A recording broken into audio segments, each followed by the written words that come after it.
हर हर महादेव, जय श्री महाकाल। आपकी पूजा जब तक सफल क्यों नहीं हो पाता है, उसमें असफलता के क्या कारण हैं, वह कौन सी बातें हैं जो आपको आपकी साधना में सफल नहीं होने देती।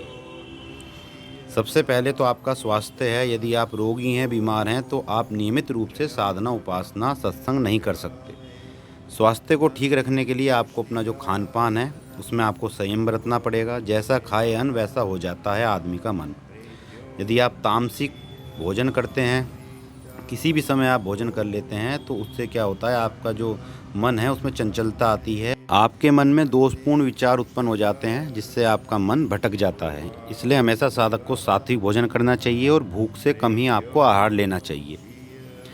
जब भी हम किसी शक्ति की साधना करना चाहते हैं, आजकल सभी प्रत्यक्षीकरण के पीछे रहते हैं कि प्रत्यक्षीकरण कैसे होगा, कितने समय में होगा। तो प्रत्यक्षीकरण जो है इतना आसान नहीं होता है शक्तियों का। आपको अपनी शक्ति को अपने जप से, तप से उसको ऊर्जा देनी होती है, तब जाकर आपको उसके दर्शन होते हैं। पहले शक्ति वायु के आकार में, यानी कि एक धुएं के आकार में बनती है, फिर आपको अपने आज्ञा चक्र पर दर्शन होते हैं। उसके बाद जब आप अपने मार्ग से नहीं भटकते हैं और उसमें निरंतर लगे रहते हैं, तब आपको शक्ति का दर्शन होता है। यदि आप अपनी शक्ति पर संदेह करेंगे कि मैंने 40 दिन की साधना कर ली है और शक्ति नहीं आ रही है, अब मैं किसी दूसरी शक्ति की साधना कर लूं, तो आप ऐसे ही हमेशा आजीवन भटकते रहेंगे। एक दिन मर जाएंगे, पर शक्ति का दर्शन आपको कभी भी नहीं होगा। अपने मन में कभी भी आपको शंका आशंका नहीं करनी है। पूरे दृढ़ विश्वास के साथ, संकल्प के साथ आपको साधना करनी चाहिए। आपकी जो भक्ति है, आपका जो विश्वास है, वह अटूट होना चाहिए, तब जाकर आपको साधना में सफलता मिलती है। और गुरु बनाते समय यह ध्यान रखना चाहिए कि वह उस विषय का पूर्ण जानकार हो, वह अनभिज्ञ ना हो या अल्प ज्ञानी ना हो, अध्यात्म क्षेत्र में कुछ भी ना जानता हो। ऐसे व्यक्ति से ना तो मार्गदर्शन लेना चाहिए, ना ही उसको गुरु बनाना चाहिए। आजकल लोग प्रसिद्धि के चक्कर में पड़े हुए हैं कि हम करंट पिशाचनी कर लें, बेताल कर लें, तो हमको प्रसिद्धि मिल जाएगी। और सच बात यह है कि जिस पर देवीय शक्तियों की कृपा हो जाए, तो आपको अपने जीवन में पूर्ण सफलता तो मिलेगी ही मिलेगी, और ये यश स्मृति तो छाया के रूप में आपके पीछे पीछे दौड़ने लगेगी। किसी भी कार्य को, किसी भी साधना को ठीक एक ही समय पर नियम पूर्वक करते रहने से आपको उस कार्य की आदत बन जाती है। आपको ऐसा बिल्कुल भी नहीं करना है कि आप आज शाम के 5 बजे बैठ रहे हैं और कल शाम को आप 7 बजे साधना कर रहे हैं। कभी आप साधना ही नहीं कर रहे हैं, तो कभी आप रात के 10 बजे बैठकर साधना कर रहे हैं। साधना का एक ही समय रखना चाहिए। 5-7 मिनट आगे पीछे हो जाएं तो चलता है, पर घंटे 2 घंटे ऐसे साधना नहीं की जाती।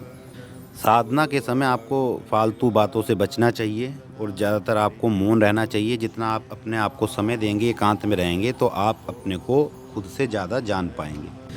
साधना के समय आपको ज़मीन पर सोना चाहिए, अपनी दृष्टि को शुद्ध रखना चाहिए, किसी की भी तरफ आपको गलत दृष्टि से नहीं देखना चाहिए। एक आपका सबसे बड़ा दुश्मन जो साधना में है, वह है आपका आलस्य। यदि आप आलसी हैं, तो आप कभी भी अपने जीवन में सफलता प्राप्त नहीं कर सकते हैं। और भगवान का दिया आपके पास जो भी है, आपको उसमें संतुष्ट रहना सीखना चाहिए। हर समय लालच, लोभ नहीं करना चाहिए कि हमारे पास ये भी आ जाए, वो भी आ जाए। जितना आपको भगवान ने दिया है वही आपके लिए काफ़ी है। इंद्रियों को संतुष्ट कर पाना आज तक किसी भी साधन संपन्न व्यक्ति के लिए संभव नहीं हो सका। एक बार की तृप्ति दूसरी बार की तृप्ति का आकर्षण बन जाती है। इसलिए आपको अपनी वासना को नियंत्रण करना होगा, काम वासना से आपको बचना होगा।